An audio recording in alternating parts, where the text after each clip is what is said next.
నమస్తే welcome to Dootha media. Holi దేశమంతా అత్యంత ఘనంగా జరుపుకునే రంగురంగుల పండుగ. ప్రజలు ఎంతో ఇష్టంగా కాముడి దహనం, రంగోలీలో పాల్గొనే ఆనందాలకేలి గజగజ వణికించిన చలికి టాట చెబుతూ వేసవి వెచ్చని వసంత ఋతువులోకి అడుగు పెడుతున్నామని చెప్పే సూచిక ఇది. హోలీ అంటే అగ్ని లేదా అగ్నితో పునీతమైనదని అర్థం. హోలీని హోలికా పూర్ణిమగా కూడా వ్యవహరిస్తారు. ఏటా ఫాల్గుణ మాసంలో పౌర్ణమి రోజున వచ్చే ఈ పండుగను హోలీ, కాముని పున్నమి, డోలికోత్సవం అని కూడా పిలుస్తారు. ఈ ఏడాది మార్చి 25న హోలీ పండుగ వచ్చింది. ఈ సందర్భంగా అసలు హోలీ అంటే ఏంటి, డోలికాని దేన్నంటారు, పురాణాల్లో ఈ పండుగ గురించి ఏం చెప్పారు, హోలీ పండుగ ప్రత్యేకత ఏంటో ఇప్పుడు చూద్దాం. ఈ పండుగ సత్యయుగం నుంచి జరుపుకుంటున్నట్టు హిందూ పురాణాలు తెలియజేస్తున్నాయి. భాగవత పురాణం ప్రకారం రాక్షస రాజు హిరణ్యకశిపుడి కుమారుడు ప్రహ్లాదుడు. అతను నిత్యం విష్ణుమూర్తిని స్మరిస్తుంటాడు. అది హిరణ్యకశిపుడికి అస్సలు నచ్చదు. దీంతో ప్రహ్లాదుడిని మట్టుబెట్టాలని నిర్ణయించుకుంటాడు హిరణ్యకశిపుడు. దీంతో అతని రాక్షస సోదరి హోలికను పిలిచి ఆమెకు ఉన్న శక్తితో తన కుమారుడు ప్రహ్లాదుడిని మంటల్లో ఆహుతి చేయాలని కోరుతాడు. దీంతో హోలిక ప్రహ్లాదుడిని తన ఒడిలో కూర్చోబెట్టుకుని మంటల్లో దూకుతుంది. అయితే విష్ణుమాయతో మహాభక్తుడైన ప్రహ్లాదుడు ప్రాణులతో బయటపడగా హోలిక మాత్రం పూర్తిగా మంటలో చిక్కుకొని చనిపోతుంది. చెడుకు సంకేతమైన హోలిక దహనమైన రోజునే హోలీ అని పిలుస్తారని ప్రచారంలో ఉంది. అందుకే కొన్ని ప్రాంతాల్లో రాత్రివేళ హోలిక దహనం చేసి హోలీ పండుగను నిర్వహించుకుంటారు. హోలీ పండుగ జరుపుకోవడం వెనుక మరో కథనం కూడా ఉంది. పరమశివుడు తపస్సులో ఉండగా ఆ దేవదేవుడికి ఆటంకాలు కలిగిస్తాడు కామదేవుడు. దీంతో శివయ్యకు ఆగ్రహం వస్తుంది. పట్టలేని కోపంతో తన త్రినేత్రి తెరిచి కామధేనుడి శరీరాన్ని నాశనం చేస్తాడట. దీంతో మూడో కంటి నుంచి వచ్చిన వేడికి కామదేవుడి శరీరాన్ని బూడిద అవుతుంది.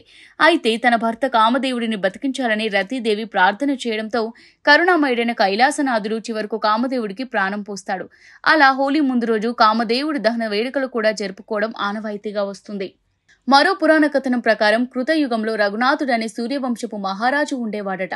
ఓ రోజు ప్రజలంతా వచ్చి హోలిక అనే రాక్షసి తమ పిల్లలను బాధిస్తోందని, తమ శోక సంద్రంలోకి నెడుతోందని రాజుకు చెప్పుకున్నారు. దాన్ని అంతం చేయాలని మొరపెట్టుకున్నారు. ఆ సమయంలో రాజు పక్కనే ఉన్న నారద మహర్షి ఏటా ఫాల్గుణ పూర్ణిమ రోజు హోలికను పూజిస్తే బాధలు తొలగిపోతాయని చెబుతారు. అయితే ఆ పూజలు పగటివేళ చేస్తే కష్టాలు వస్తాయని, అంతా రాత్రివేళ మాత్రమే హోలిక పూజలు నిర్వహించాలని వివరిస్తాడు నారద మహర్షి. దీంతో అప్పటి నుంచి హోలీ పూజలు నిర్వహిస్తున్నట్టు మన పూర్వీకులు చెబుతున్నారు. హోలీని డోలికా అని కూడా పిలుస్తారు. డోలికా అంటే ఉయ్యాల అనే అర్థం కూడా ఉంది. బాలకృష్ణుడిని ఫాల్గుణ మాసం పూర్ణిమ తిథిలో ఉయ్యాలలో వేసినట్టు విష్ణు పురాణాలు చెబుతున్నాయి. వీటి ఆధారంగానే పశ్చిమ బెంగాల్లో హోలీ రోజున శ్రీకృష్ణుడి ప్రతిమను ఉయ్యాల్లో వేసి డోలికోత్సవం జరుపుతారు. అంతేకాదు హోలీ రోజునే దేవదేవుడు శ్రీకృష్ణుడు తన ప్రియురాలు రాధను ఉయ్యాల్లో పెట్టి రంగులు పులిమినట్టు గోపికలతో కలిసి బృందావనంలోని ఈ ఉత్సవాన్ని జరుపుకున్నట్టుగా ప్రచారంలో ఉంది. అందుకే ఈ పండుగను శ్రీకృష్ణుడు పెరిగిన ప్రాంతాలైన మధుర, బృందావనంలలో 16 రోజుల పాటు ఘనంగా జరుపుకుంటారు. ఇలా రంగులు, పూలు చల్లుకోవడం వల్ల ప్రేమ, సౌభాగ్యాలు వెల్లివిరుస్తాయని ప్రజలు నమ్ముతారు.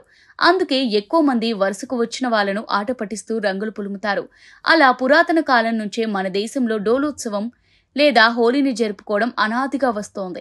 అందరినీ కలిపే పండుగగా చెప్పుకునే హోలీని దేశంలోని అన్ని వర్గాల ప్రజలు ఆడ, మగ అనే తేడా లేకుండా ఘనంగా జరుపుకుంటారు. ఒకరిపై ఒకరు రంగులు జల్లుకొని ఉత్సాహంగా సంబరాలు చేసుకుంటారు. ఇది ఇవాల్టి స్పెషల్ ఫోకస్. మరో స్పెషల్ ఫోకస్తో మళ్ళీ కలుద్దాం. Keep watching Dootha media.